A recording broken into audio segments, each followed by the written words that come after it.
प्रभु में हमारे प्रिय भाई बहनों, एक बार फिर से हमारे प्रभु यीशु मसीह के पवित्र सामर्थ्य जीवित नाम में आप सबको नमस्कार करते हैं। आइए इस संदेश में हम आपको 17 ऐसे नकारात्मक सोच विचार और बातें हैं, कुछ कार्य है, इसके बारे में हम अवगत कराना चाहेंगे। और पौलुस प्रेरित के इस कथनों को जो उसने प्रत्येक मसीही विश्वासियों के लिए कुछ नकारात्मक कार्य, सोच विचार और बातों से बचने की चेतावनी देते हुए लिखा है, जिसके वर्णन को हम इफिसियों के पत्री में पढ़ते हैं। मैं चाहूंगा कि आप सभी इफिसियों के पत्री कि जो अध्याय और आयतें स्क्रीन पर दिखाया गया है अवश्य रूप से पढ़ें और उन बातों को समझें। पहला,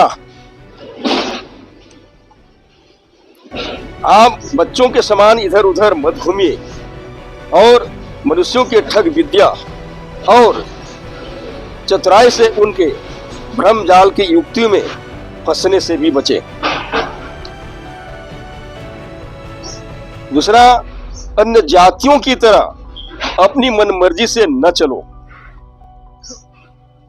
तीसरा, झूठ मत बोलो। चौथा, क्रोध में पाप कभी मत करो। पांचवा, शैतान को अवसर कभी मत दो। और छठवां, चोरी न करो। सातवां, अपने मुंह से कोई गंदी बात निकलने मत दो।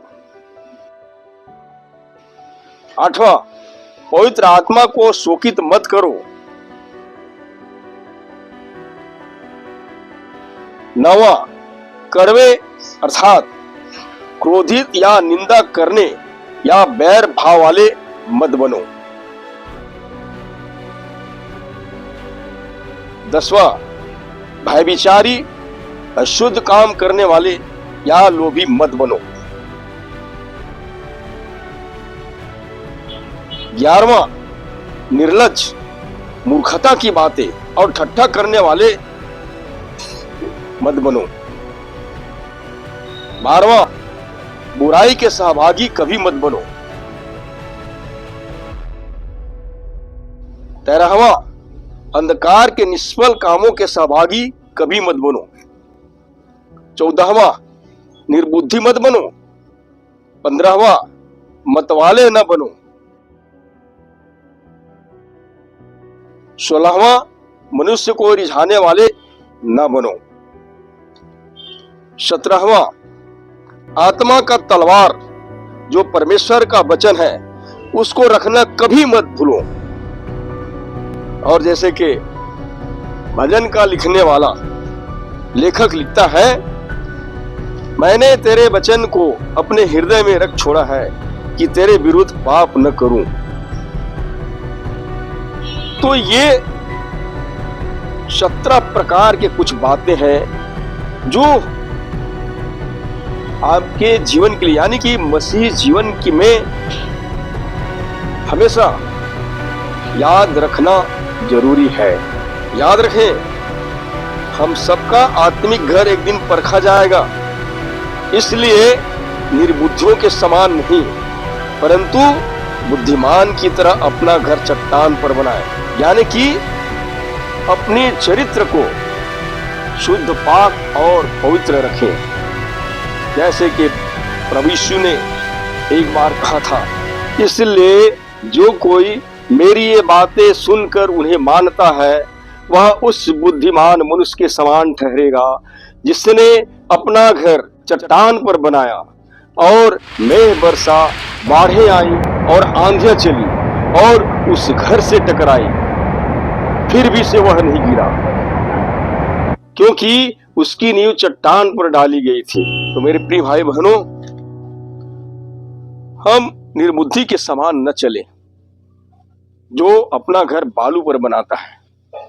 प्रभु यीशु मसीह ने यह भी कहा था, परंतु जो कोई मेरी बातें सुनकर उन पर नहीं चलता वह उस निर्बुद्धि मनुष्य के समान ठहरेगा जिसने अपना घर बालू पर बनाया और मेघ बरसा, बाढ़ें आई और आंधियां चली और उस घर से टकराई और वह गिरकर सत्यानाश हो गया। इसलिए परमेश्वर के वचनों को केवल सुनने वाला ही नहीं परंतु उस पर चलने वाले बनो, क्योंकि जो परमेश्वर के वचन को सुनता है और उस पर चलता नहीं वो अपने आप को धोखा देते हैं। लेकिन वही व्यक्ति अपने कामों पर आशीष पाएंगे जो सुनकर भूलता नहीं, जो सुनकर भूलता नहीं। मेरे प्रिय भाई बहनों, हमारे जीवन में अनेकों प्रकार के सामंजस्य परिस्थितियां पैदा हो सकता है। पारिवारिक, सामाजिक, संसारिक बहुत से प्रकार के विपत्तियां हमारे जीवन में आ सकता है। और यदि हम मसीह यीशु के कथना के अनुसार या परमेश्वर के पवित्र वचन के अनुसार नहीं चलते हैं तो सचमुच में हम आत्मिक रूप से कभी भी गिर सकते हैं। इसलिए हम बुद्धिमान के समान चले, बुद्धिमान के समान चले और बुद्धिमान की तरह अपना चरित्र उत्तम बनाए रखें। तभी तो हमें स्वर्ग में एक अच्छा स्थान पर हमारा स्थान होगा। तो हम हमेशा पौलुस प्रेरित के इन कथनों पर ध्यान करें और जितने बातें हमें आयतों के रूप में मिलता है इफिसियों के पत्री में, उन आयतों को एक बार फिर से देखें, पढ़ें और उस पर विचार करें। बस यही उम्मीद के साथ परमेश्वर आप सभी को बहुत बहुत आशीष प्रदान करें।